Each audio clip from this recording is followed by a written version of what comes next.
శర్వాణి శిశిశేఖరంఘ్రియుగళీ దివ్యార్చన ప్రస్ఫురద్ బ్రహ్మానందమరందపానసుహితస్వాంతా ప్రశాంతా సదా ఏ స్మృత్యా సమకామకోటిఘటన వ్యాపారకల్పద్రుమః కాంక్షాం సిద్ధిగతాన్ జగద్గురువరాన్ శ్రీచంద్రచూడాన్ భజే.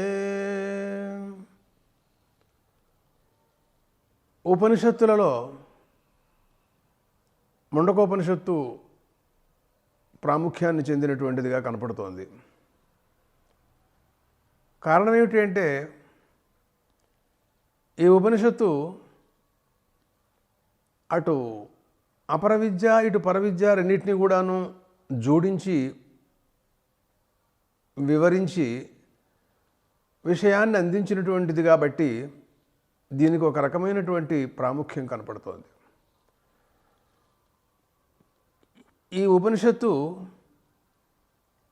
ఒకానొక మహర్షి గురు సమీపంలోకి వచ్చి శాస్త్రోక్త ప్రకారంగా గురూపసదన విధి నియమ విధిని అనుసరించి తద్విజ్ఞానార్థం సగురుమేవాభిగచ్చేత్ సమిత్పాణి శ్రోత్రియం బ్రహ్మనిష్టం అని ముండకోపనిషత్తు చెప్పిన ప్రకారంగా అంగిరో మహర్షి దగ్గరికి వచ్చి అధ్యాత్మ విద్య విషయాన్ని ఆయన ప్రశ్నించి తెలుసుకుంటున్నట్టుగా దీంట్లో మనకు కనపడుతోంది. అయితే ఇది గురువే కాకుండా పరమ గురువు ఇంకా పైవారు గురు పరంపర కూడా మనకి అవసరంగా ఉంటుంది. ఎందుకంటే మన విజ్ఞానం అంతా కూడాను వేదాలకు సంబంధించినటువంటిది కాబట్టి, వేదాలు అపౌరుషేయాలు కనుక వాటల్లో భాగాలే కాబట్టి ఉపనిషత్తులు ఇవి కూడా అలాంటి ఔన్నత్యాన్ని ప్రాశస్త్యాన్ని పొంది ఉన్నాయి. అటువంటి వాటల్లో మొట్టమొదట్లో పరమాత్మ నుండి తర్వాత వారికి ఇలాగా ఉపదేశం చేసినట్టు ఒకానొక గురు శిష్య పరంపర. మనం మామూలుగా కూడా చూస్తుంటాం. భాష్యపాఠాన్ని శ్రవణం చేసే ముందు నారాయణం పద్మభువం వశిష్ఠం శక్తించ తత్పుత్ర పరాశరంచ అనంటూ ప్రాచీనం నుంచి ఎప్పటి నుంచి ఈ విజ్ఞానం అందిందో అప్పటి పరంపరలో గురు పరంపర అంతటిని కూడాను మనం స్మరిస్తాం. అవి రెండు రకాలుగా ఉన్నట్టుగా కూడా మనం చూస్తూ ఉంటాం. పితాపుత్ర సంబంధంగాను గురు శిష్య సంబంధంగాను గురు పరంపర మనకు కనపడుతోంది. మొట్టమొదట్లో ఆది పరమాత్మ దక్షిణామూర్తి స్వరూపమని, తర్వాత మిగతా గురువులందరూ కూడా మనకి ప్రాప్తించినట్లు ఇలాంటివన్నీ కూడా ఉన్నాయి. చివరికి మనకి శంకర భగవత్పాదులు తర్వాతగా అవతార పురుషుల్లో వారు కాబట్టి వారు కూడా తర్వాత వారు నలుగురు శిష్యులు వారికి ఉన్నారు కనుక ఇట్లా ఒక గురు పరంపర శిష్య పరంపరతో వ్యాప్తమైనటువంటి ఈ సంప్రదాయాన్ని కూడా ఈ ఉపనిషత్తు మనకు సూచిస్తోంది.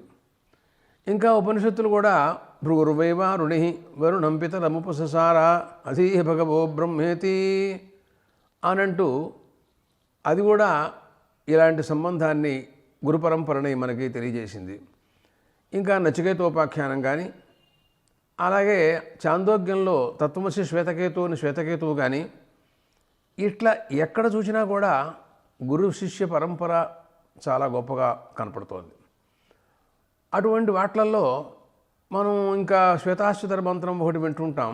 యో బ్రహ్మాణం విదధాతి పూర్వం యో వై వేదాంశ్చ ప్రహిణోతి తస్మై తగుంహదేవమాత్మబుద్ధి ప్రకాశం ముముక్షుర్వై శరణమహం ప్రపద్యే అని వింటూ ఉంటాం.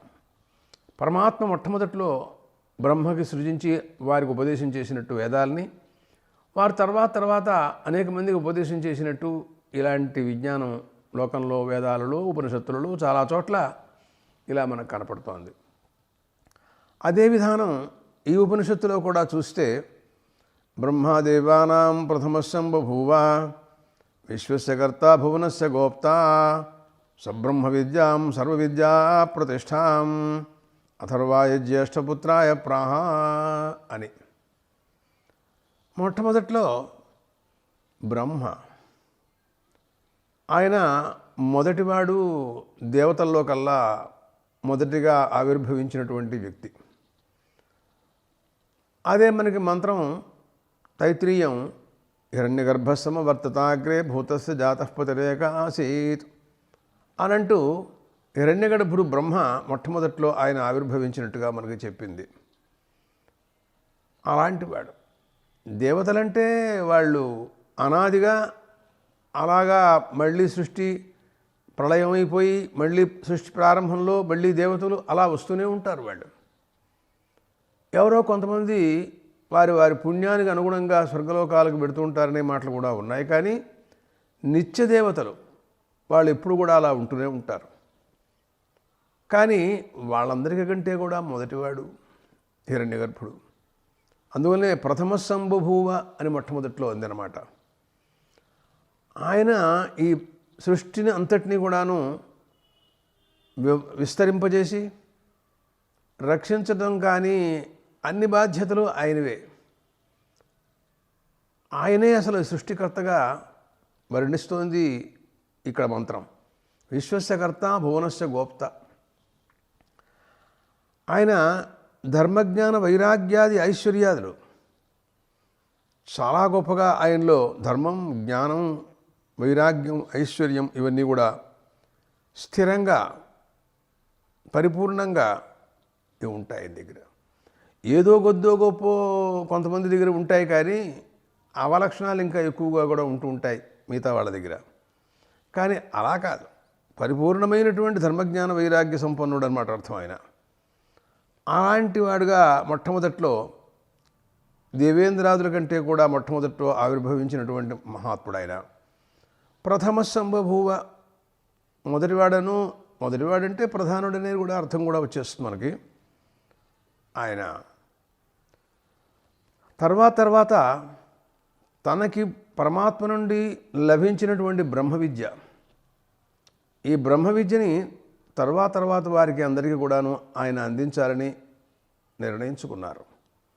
ఈ బ్రహ్మ విద్య చాలా గొప్పదండి. ఇంకా అనేక విద్యలు ఉన్నాయి, కానీ ఇది సర్వ విద్యా ప్రతిష్టాం అంది ముండకోపనిషత్తు. సమస్త విద్యలలో కల్లా ఇది చాలా గొప్పది, అన్ని విద్యలకి ఆధారం. దీని మీదే మిగిలినవన్నీ కూడాను ఏర్పడ్డాయి. ఎన్ని విద్యలను మనం అధ్యయనం చేసినా, చదువుకున్నా, తెలుసుకున్నప్పటికీ బ్రహ్మజ్ఞానం అందే పర్యవసానం. దానికి సాధనాలుగానే ఇవన్నీ ఉంటుంటాయి. ఒకవేళ వేదాధ్యయనం చేయొచ్చు, కర్మానుష్ఠానాలు చేయొచ్చు, యోగాభ్యాసం వలన యోగాన్ని అనుష్ఠించవచ్చు. ఇలాగా సాంఖ్యం కానీ, యోగం కానీ, ఇంకా కర్మలు కానీ, భక్తి కానీ ఇవన్నీ కూడా బ్రహ్మ విద్యా ప్రాప్తికి సాధనాలు. పర్యవసాన భూమి బ్రహ్మ విద్య. ఎందుకంటే సృష్టి కదండి, పరమాత్మ సృష్టికర్త కదా, ఆయన గురించి కదా విచారణ. మొట్టమొదట్లో మనం అథాతో బ్రహ్మ జిజ్ఞాస జన్మాద్యస్య యతః అని మనం చెబుతున్నాం కదా రెండో సూత్రంలో. కాబట్టి అటువంటి సర్వ విద్యా ప్రతిష్టాం, సమస్త విద్యలకి కూడాను రాజవిద్య అన్నాడు భగవద్గీతలో కృష్ణ పరమాత్మ. అథర్వాయ జ్యేష్ఠపుత్రాయ ప్రాహ. తన తర్వాత కలిగినటువంటి సంతానంలో అథర్వుడు అనేటటువంటి జ్యేష్ఠపుత్రుడు ఆయనకి మొట్టమొదట్లో చెప్పినట్టుగా కనపడుతోంది. ఈ బ్రహ్మ విద్య ఎంత విలువైంది కాకపోతే, నచికేతోపాఖ్యానంలో నచికేతుడు చాలా అల్ప వయస్సులో యమలోకంలోకి బ్రహ్మ విజ్ఞానం కోసం వెళ్ళాడు. అక్కడ బ్రహ్మ విద్యాచార్యుడు అని భాష్యకారుడు అంటారు. మొట్టమొదట్లో నమో భగవతే బ్రహ్మ విద్యాచార్యాయ వైవస్వతాయ అని అంటారు. అలాంటి వాడు యమధర్మరాజు. ఆయన రోజు కూడా నిరంతరం అధ్యాత్మ విద్యని అవలంబిస్తూ ధ్యానతత్పరుడై తదేక దీక్షతో జ్ఞానస్వరూపంగా ఉంటాడు అని ఆయన కొన్ని మంత్రాలలో ఆయన స్వరూపాన్ని గురించి ఆ కఠోపనిషత్తు వివరించింది. అన్యత్ర ధర్మాదన్యత్రా ధర్మాదన్యత్రాస్మాత్ కృతాకృతాత్ అన్యత్ర భూతాచ్చ భవ్యాచ్చ యత్తత్పశ్యసి తద్వదా. యమధర్మరాజా, ధర్మాధర్మాతీతమై సమస్త కాలాతీతమై ఏ దివ్యమైనటువంటి మంగళస్వరూపమైనటువంటి బ్రహ్మ విజ్ఞానం ఉందో దాన్ని నిరంతరం రోజు నువ్వు ధ్యానం చేస్తూ నిరంతరం దర్శిస్తూ ఉంటూ ఉంటావో ఆ విజ్ఞానాన్ని నాకు చెప్పవలసిందిగా కోరుతున్నాను అని అన్నాడు నచికేతుడు. చాలా అల్పవయస్కుడు. బ్రహ్మ విజ్ఞానానికి నిజంగా ఇతనికి అధికారం ఉందా లేదా, అనధికారికి ఎప్పుడు కూడాను మనం విద్య బోధించకూడదు. గీతాచార్యుడు అన్నారు చెట్టు చివరిలో మాట్లాడుతూ అర్జునుడితో, అర్జున ఇదంతే నా తపస్కాయ నా భక్తాయ కదాచన నచ అశుశ్రూషవే వాచ్యం నచ మాం యోభ్యసూయతి అన్నారు పరమాత్మ మాట్లాడుతూ. నా పట్ల కూడా అసూయ రాగద్వేషాలతో ఉండేవాళ్ళు ఈ ప్రపంచంలో కొంతమంది ఉన్నారు. కృష్ణుడన్నా లెక్కలేదు, ఎవరన్నా లెక్క లేకుండా మాట్లాడేటటువంటి వ్యక్తులు కొంతమంది ఉన్నారు. అలాంటి వారికి నువ్వు బ్రహ్మ విద్య చెప్పొద్దన్నాడు. నా తపస్కాయ, తపస్సు జ్ఞానమయమైనటువంటి తపస్సు, తపస్సు లేని వారికి, భక్తుడు కానివాడికి, శుశ్రూషాది సద్గుణాలు లేనటువంటి వాడికి నువ్వు ఈ అధ్యాత్మ విద్య ఎప్పుడు కూడా బోధించమోక ఎవరికి అని చెప్పారు. అదే ఇంకా అనేక చోట్ల ఋగ్వేద మంత్రాల్లో వాటిల్లో కూడా యాస్క మహర్షి కూడా ఇదే మాట మాట్లాడారు. అంటే ఎంతో ఉత్తమాధికారికి కానీ ఈ విజ్ఞానం రాదు. గురు శుశ్రూష అది ముఖ్యాతి ముఖ్యమైనటువంటి ఘట్టం. అది అలాంటిది కాబట్టి ఇది చాలా గొప్పది. అది పర్యవసాన భూమి. మానవుడికి ఉండేటువంటి అజ్ఞానాన్ని పరిపూర్ణంగా పోగొట్టి ఈ జన్మలోనే చూస్తూ ఉంటుండగానే అనేక జన్మల నుంచి లభించినటువంటి ఈ అజ్ఞానం, తద్వారా ఏర్పడినటువంటి సంసార బంధం అన్నిటినీ కూడాను నిర్మూలన చేసి జీవన్ముక్తులు చేసేటువంటి దివ్య విజ్ఞానం రాశి. అదే ఒక వ్యాఖ్యాత మాట్లాడుతూ శ్రీమద్బాదరాయణ శంకర సురేశ్వరాచార్యవర్య కృతమర్యాదం వేదాంత దర్శనం దర్శనేషు సర్వేషు దర్శనీయతమం దర్శనం అన్నారు బుద్ధుటీకలో మాట్లాడుతూ. బాదరాయణ శంకర సురేశ్వరాచార్య కృతమర్యాదం. మొట్టమొదట్లో బ్రహ్మసూత్రాలు రచించినటువంటి మహాత్ములు వ్యాస మహర్షి. ఆయన 4 అధ్యాయాలుగా ఉన్నటువంటి మీమాంస, ఉత్తర మీమాంస, బ్రహ్మమీమాంస, శారీరక మీమాంస ఆ శాస్త్రాన్ని రచించారు. ఆ తర్వాత శంకరాచార్యులు వారు, తర్వాత వ్యాఖ్యాతలుగా సురేశ్వరాచార్యులు వారు, ఇలా అనేక మంది వ్యాఖ్యానాలతో విస్తరించి లోకంలో చాలా పెద్దదిగా మనకు కనపడుతోంది. అది చాలా గొప్ప గౌరవానికి ముఖ్యమైనటువంటిది. ఇంకా న్యాయ దర్శనం కానీ, సాంఖ్య దర్శనం కానీ, యోగ దర్శనం కానీ ఇంకా ఉన్నాయి. మీమాంసా దర్శనం ఇలాంటివన్నీ ఉన్నాయి. అన్నింటిలో కల్లా ఇది ఉత్తమోత్తమైనటువంటి దర్శనంగా శాస్త్రజ్ఞులందరూ అంగీకరించినటువంటి విషయం. అటువంటి దాన్ని ఉత్తమాధికారిగా తెలుసుకుని తన జ్యేష్ఠపుత్రుడైనటువంటి అథర్వ అనేటటువంటి మహాత్ముడికి మొట్టమొదట్లో ఆయన ఉపదేశం చేసినట్టుగా ముండకోపనిషత్తు చెబుతోంది. అయితే ఆయన తర్వాత అంగీహి అని ఒకానొక మహర్షికి, వారు భారద్వాజుడు అనేటటువంటి వారికి, వారేమో అంగిరస్సు అనేటటువంటి మహాత్ముడికి ఉపదేశం చేశారని గురు పరంపర. ఇది మనకు కావాల్సినటువంటి విషయం. శంకర భగవత్పాదులంతటి వారు సాక్షాత్తు అవతార పురుషులు కదా.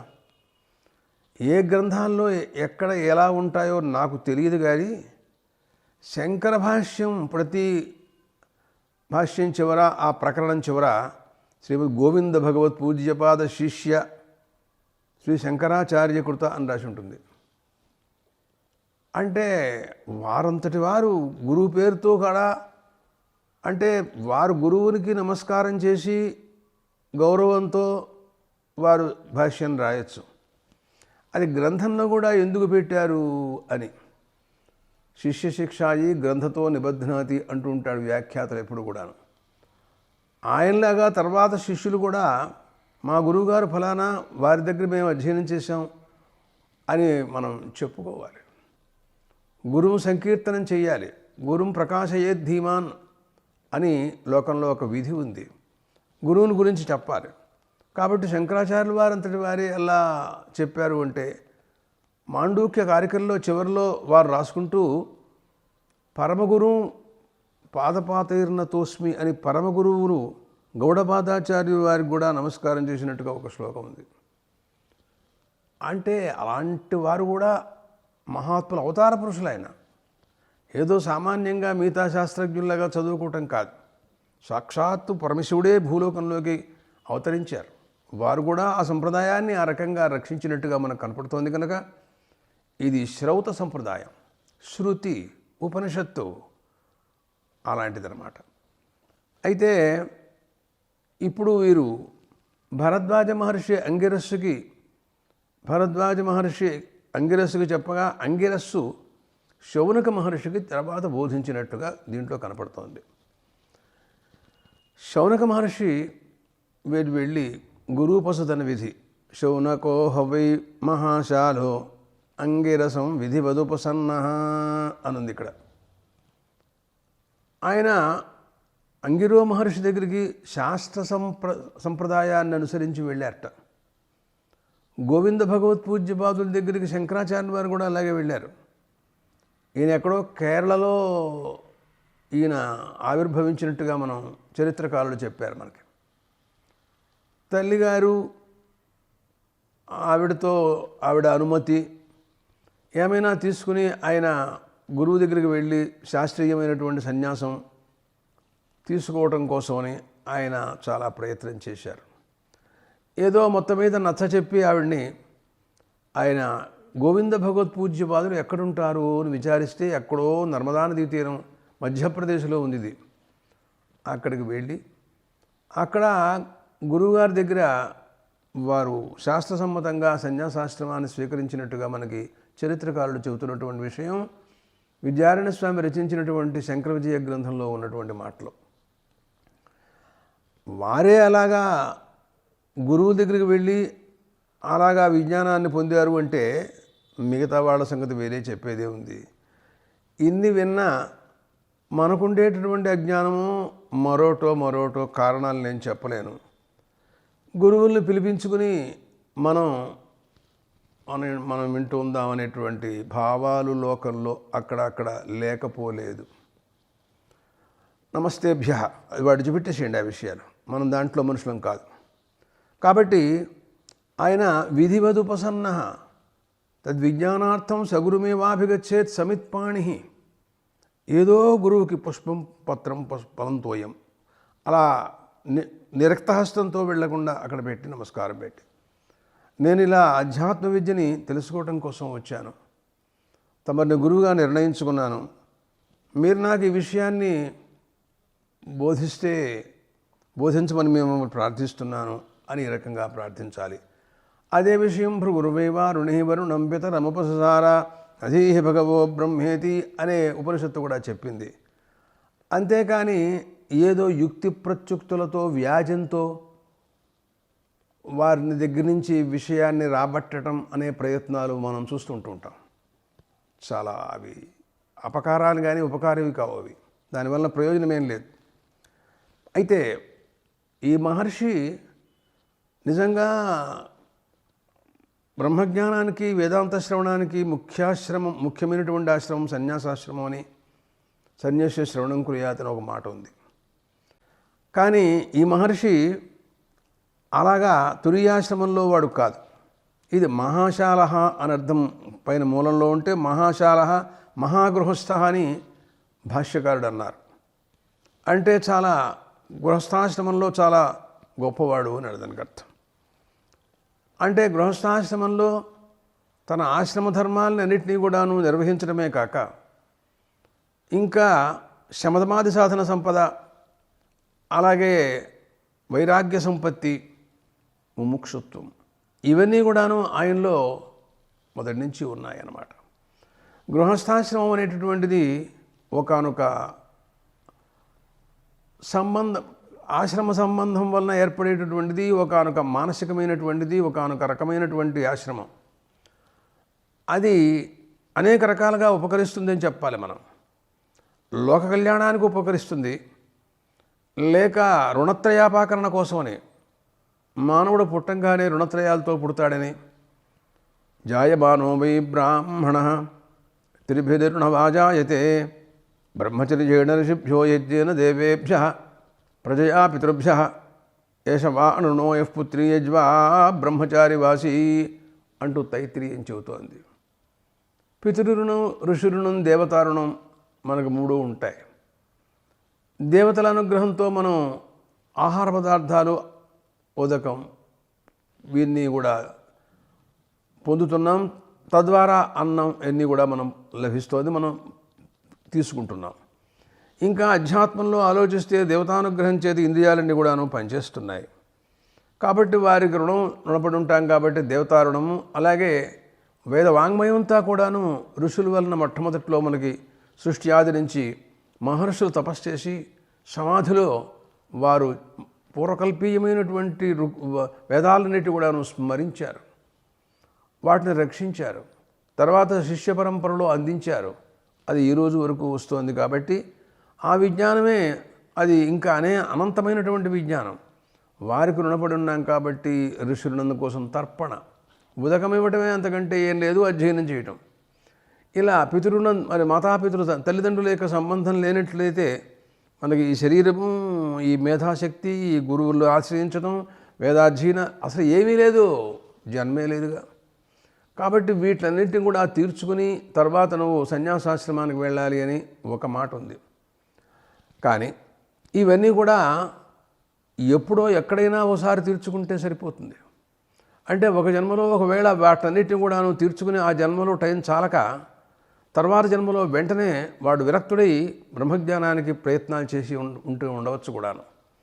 అలాంటి వాడు మళ్ళీ తిరిగి వెనక్కి వెళ్ళి నేను రుణత్రయం తీర్చుకోలేదేమో అనే అనుమానం కానీ, తీర్చుకోవడం కోసం ప్రయత్నం కానీ వాడు చేయవలసినటువంటి అవసరం లేదు. అది సిద్ధమైనటువంటి విషయం అన్నమాట. అలాంటి వాటిల్లో రకరకాల తరతమ భావాలన్నీ కూడా మనకు కనపడుతున్నాయి. అటువంటి వాటిల్లో మహాశాల అనేటటువంటి ఈ శౌనక మహర్షి మరి ఏ కోవకి చెందాడో మరి ఏమిటో ఆ మహర్షి మనకు తెలియదు. గృహస్థాశ్రమంలోనే ఉండవచ్చు, మన్నేం చేయదు గృహస్థాశ్రమం. అయినా కూడా అతను నిరంతరం వేదాంత విచారం చేయాలనేటువంటి ఉత్సాహంలో ఉన్నాడు. దానివలన ఆయన అంగిరో మహర్షి దగ్గరికి వచ్చారు. వచ్చి శాస్త్రోక్త మర్యాదను అనుసరించి ఏదో మరో రకంగా కాదు, అహంకారంతో కాదు, వచ్చి ఆయన ప్రార్థించారు. ఏమని ప్రార్థించారు, ఆయన భావం ఏమిటి, ఆయన ప్రశ్న ఎలా ఉంది అని అంటే ముండకోపనిషత్తు అంటుంది, పప్రచ్ఛ కస్మిన్ను భగవో విజ్ఞాతే సర్వమిదం విజ్ఞాతం భవతి అని అడిగాడు ఆయన. మామూలుగా ఏదో ప్రశ్న వేయలేదు మహర్షి. కస్మిన్ను విజ్ఞాతే సర్వమిదం విజ్ఞాతం భవతి అన్నాడు. ఏది తెలిస్తే ఈ ప్రపంచం మొత్తం అంతా కూడా బ్రహ్మాండాలన్నీ కూడా తెలుస్తాయో ఆ విజ్ఞానం నాకు చెప్పవలసిందిగా కోరుతున్నాను అన్నాడు. మధ్యలో ఇంద్రలోకం, చంద్రలోకం, మరొకటి ఇలాంటి ప్రశ్నలేం లేవు దీంట్లో. ఇంకా సమస్త కారణం, సమస్త బ్రహ్మాండములకు అధిష్టానభూతమైనటువంటిది ఆత్మతత్వం, దాన్ని గురించి నాకు చెప్పవలసింది అని కోరాడు. ఇది చాలా ఉత్తమోత్తమైనటువంటి ప్రశ్న. వేళ చదువుకున్నాం కాబట్టి మనం కూడా ఇలాంటి ప్రశ్నలు వేయవచ్చు. కానీ ఆ గురువు కనుక ఆ విజ్ఞానాన్ని గురించి అందిస్తే, చెబుతూ ఉంటే అందుకునే సామర్థ్యం మనలో లేకపోతే ఈ ప్రశ్న నిరర్థకమైపోతుంది. కానీ అలాంటి వాడై ఉండి అట్లా ఆయన చేత ఏదో చెప్పిద్దాం, ఏం చెబుతాడో చూద్దాం, తెలిస్తే తెలిసింది, తెలిసినంతలో తెలుస్తుంది, ఏం నష్టం దీంట్లో మనకేం పోయింది, ఆయనే వాగుతూ ఉంటాడు కదా, అలాంటి దృష్టితో మాట్లాడలేదు ఆయన. ఆధ్యాత్మ విద్య కనుక పరమాత్మ స్వరూపాన్ని తెలిసినట్టయితే అన్నీ తెలిసినట్టే. అదే విషయం అడుగడుగునా కూడా ప్రతి ఉపనిషత్తులో ఉంటుంది. చాందోగ్యంలో కూడా అలాగే ఉంది. తండ్రి కుమారుడు వారిద్దరికీ జరిగినటువంటి సంభాషణ. అతని బాల్యం ఏదో అనాదరణగా నడిచిపోతున్న కాలంలో తండ్రి, నువ్వు ఇలాగా ఉన్నట్టయితే అస్మత్కులీన నువ్వు బ్రహ్మబంధు అయిపోతావురా అని ఆయన కొంచెం మందలించాడు. బ్రహ్మబంధువు అయిపోతావు అనే మాట అది చాలా పెద్ద నిందగాను భావించాడు కుమారుడు.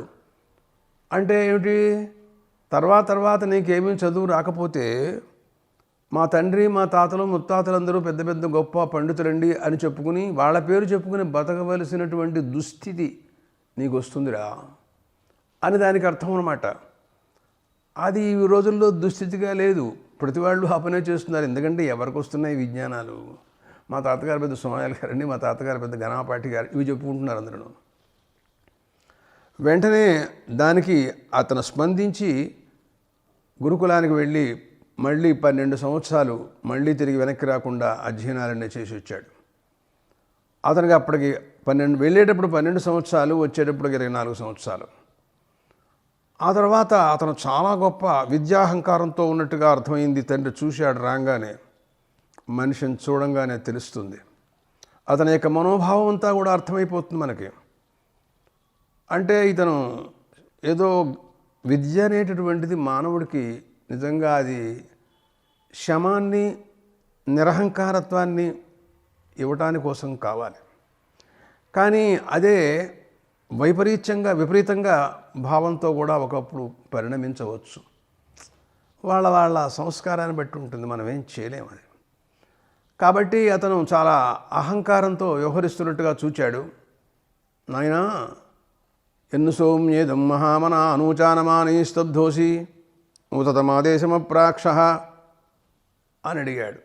ఎందుకోసమో నువ్వు చూస్తే చాలా ఔద్ధత్యం, అహంకారంగా, గొప్పవాడనేటువంటి గర్వంతో ఉన్నట్టుగా నాకు అనిపిస్తోంది. ఏదైనా ఆ విజ్ఞానాన్ని గురించి నువ్వు తెలుసుకున్నావా అని అడిగాడు. ఏనాశ్రుతగ్గుశ్రుతం భవత్యమతం మతం అవిజ్ఞాతం విజ్ఞాతం భవతి. ఒక్క పదార్థం ఉంది, అది కనుక తెలిసినట్టయితే సమస్తం తెలిసినట్టు అవుతుంది, అది ఏమన్నా తెలుసుకున్నావా అన్నాడు. అసలు అది తెలిస్తే వాడికి ఈ ఔద్ధత్యము, ఈ అహంకారము ఇవి ఉండవుగా. అసలు ఆత్మవేత్తలు అలా ఎప్పుడన్నా ఉంటారా? అలా ఉండరు. ద్వైత శాస్త్రం చదువుకుని అహంకారం పెంచుకుని వ్యవహరించేటువంటి కొన్ని చోట్ల కొంతమంది అక్కడక్కడ మనం చూస్తున్నాం. మనం అందరినీ మనం ఎరగం, మనకు తెలియదు, ఎవరిని మనం అనటానికి అవకాశం లేదు. కాబట్టి ఆ తర్వాత వారిద్దరికీ కూడాను ఒకటి విజ్ఞానం, ఏక విజ్ఞానైన సర్వవిజ్ఞాన ప్రతిజ్ఞ ఎలా కుదురుతుందో ఏమిటో అదంతా చాందోగ్యంలో వారు తండ్రి కుమారుడికి ఉపదేశం చేసినట్టుగా అక్కడ కనపడుతోంది. అలాగా ప్రతి చోట ఇలాగే ఉంటుంది. అందువలన ఇక్కడ కూడా పప్రచ్ఛ కస్మిన్ భగవో విజ్ఞాతే సర్వమిదం విజ్ఞాతం భవతి. మహర్షి ఒక్కటి తెలిసినట్టయితే ఈ సమస్త విజ్ఞానం మొత్తం అంతా కూడా వేరే చెప్పక్కర్లేదు. లాఘవం అండి, చాలా తేలిక. వ్యాకరణ శాస్త్రంలో వాళ్ళు ఇత్సంజ్ఞలు పెట్టారు. అది చాలా తేలికగా ఉంటుంది, దానివలన శాస్త్రం అంతా అవగాహన అవుతుంది అని వాడు చెబుతారు. అనాది సంజ్ఞార్థాన్ని యశామంచాయిత అని అంటూ వాడు చెబుతారు. చాలా గొప్ప తెలివితేటలవి, చాలా గొప్ప విజ్ఞానం అది. అట్లా ఇక్కడ కూడా అప్పుడు వెంటనే సహోవాచ ద్వే విద్యే వేదితవ్యే ఇతిహస్మ యద్బ్రహ్మవిదో వదంతి పరాచైవా పరాచా అన్నాడండి ఆయన. నాయనా, బ్రహ్మవేత్తలందరూ కూడా చెప్పే మాట ఏమిటి అంటే 2 విద్యలు తప్పనిసరిగా తెలుసుకోవాల్సి ఉన్నాయా అని అన్నారు అంగిరో మహర్షి శౌనక మహర్షితో. 2 విద్యల? నేను కస్మిన్ భగవో విజ్ఞాతే సర్వమిదం విజ్ఞాతం భవతి అని అడిగానే. ఏ ఒక్కటిగైనటువంటిది ఏ విజ్ఞానం ఏదైతే ఉందో అది తెలిస్తే మొత్తం అంతా తెలుస్తుంది అని నేను విన్నాను. తమరు 2 విద్యలు చదువుకోవాలంటున్నారు ఏమిటి అనే సందేహం వెంటనే కలుగుతుంది. ఎందుకంటే ప్రశ్నలోనేమో ఒక విజ్ఞానం కనపడుతోంది, సమాధానంలో 2 విజ్ఞానాలు కనపడుతున్నాయి. ఏమిటబ్బా ఈయన 2 చెప్పమంటారేంటి? 2 చదువుకోవడం కష్టం కదా, 2 విద్యలు ఎలా వస్తాయి? సరే ఏమిటో ఏం చెప్తారో గురువుగారు విందాం.